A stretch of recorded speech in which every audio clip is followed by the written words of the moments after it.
သူတို့နှစ်ဦးဟာရှောင်ရဲ့ဖခင်သဘောမတူမှာကိုစိုးရိမ်တာကြောင့်လူသိရှင်ကြားမချပြချင်ကြပါဘူး။ဒါကြောင့်သူတို့အစီအစဉ်တစ်ခုစတင်ဆွဲခဲ့ကြတယ်။အဲ့ဒါကတော့မိသားစုနှစ်စုစုပေါင်းပြီးခရီးထွက်ဖို့ပါ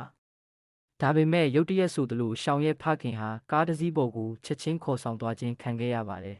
။သူတို့ထွက်ခွာသွားချိန်မှာလန်ချောင်ကရှေ့လာမဲ့ရက်တွေအတွက်ချိန်တွေးဖို့အစီအစဉ်တွေအများကြီးဆွဲထားခဲ့တာပါ။ဒါပေမဲ့ရှောင်ရဲ့နောက်ရက်အနှဲငယ်ဟာသမရတယောက်ရဲ့အချိန်စရာလိုပဲမမျှော်လင့်ပဲအလွန်မင်းအလုရှုပ်သွားခဲ့ပါတယ်ပထမနေ့မှာသူမရဲ့ဝမ်းကွဲမောင်နှမကနေကနေအလဲလာပါတယ်ဒုတိယနေ့မှာတငယ်ချင်းတွေနဲ့အတူလူမှုရေးအလုပ်တင်ဆင်းဖို့သွားခဲ့ရပါတယ်တတိယနေ့မှာနောက်ထပ်ဆွေမျိုးတွေထပ်မံအလဲလာကြပါတယ်လမ်းကြောင်မှာတော့စိတ်ကိုအေးအေးထားပြီးအိမ်မှာပဲစပင်အလှပြင်လိုက်ကုတ်ရေးလိုက်နဲ့ရှောင်တယောက်သူမမှာရေးစားရှိသေးတယ်ဆိုတာကိုတတိယပေးဖို့သာမျှော်လင့်နေရရှာပါတယ်နောက်ဆုံးမှာတော့လန်ချောင်ကရှောင်နဲ့ချင်းတွေးဖို့သူ့အလှည့်ရောက်ပြီလို့ထင်ခဲ့ပေမဲ့မမျှော်လင့်ပဲရှောင်ကသူ့စားဝံကို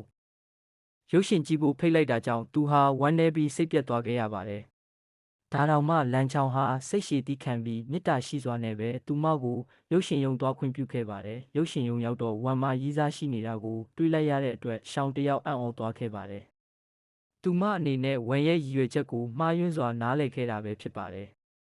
နောက်ဆုံးမှာတော့ရှောင်တယောက်သူတို့ဆုံတွဲကြမှာ2 နာရီကြာအောင်မိသည့်ဖြစ်စိတ်မပါတပါနဲ့အဖော်လုပ်ပေးခဲ့ရပါတော့တယ်။ရုပ်ရှင်ပြီးတဲ့နောက်မှာသူမဟာအိမ်ကိုအမြန်ပြန်လာခဲ့ပြီးလမ်းထောက်မှာစောင့်နေတဲ့လမ်းကြောင်းနဲ့ဆုံပါတယ်။သူတို့နှစ်ယောက်တွဲနေတဲ့ဓာတ်ပုံအချို့ကိုလမ်းချောင်းအတန်းဖော်ကခိုးရိုက်မိသွားတာကြောင့်လမ်းချောင်းကသူဟာသူမရဲ့ဘဝထဲမှာပါဝင်ပတ်သက်ဖို့မထိုက်တန်ဘူးလို့ခံစားနေရပါတယ်။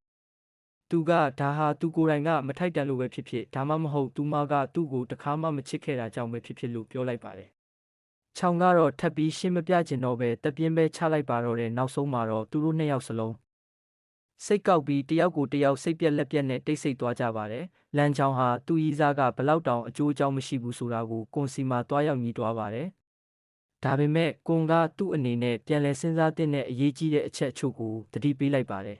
။အဲ့ဒီအခါကျမှသူဟာလူကြီးတယောက်လိုနေတတ်ဖို့တင်ယူရအောင်မယ်ဆိုတာကိုနားလည်သွားပါတယ်။တစ်ဖက်မှာလည်းချောင်ဟာသူမပြောခဲ့တဲ့စကားတွေအတွက်နှောင့်တရပြီးလန်ချောင်ကိုတောင်းပန်ဖို့ဆုံးဖြတ်လိုက်ပါတယ်။သူမအိမ်တကားဝကနေထွက်มาတော့သူဟာ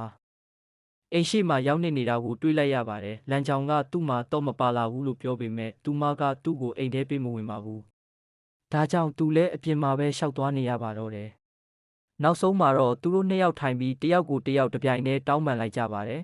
။လန်ချောင်ကသူမနဲ့နှစ်ယောက်တည်းရှိမဲ့အခွင့်အရေးကိုသူတကယ်တန်ဖိုးထားကြောင်းဒါပေမဲ့သူမရဲ့မိဘတွေမရှိတဲ့ရက်တွေမှာသူတို့နှစ်ယောက်အတူတူမနှက်စာတောင်တနက်မှမစားဖြစ်ခဲ့ကြဘူးဆိုတာကိုသူလုံးဝမမျှော်လင့်ထားကြောင်း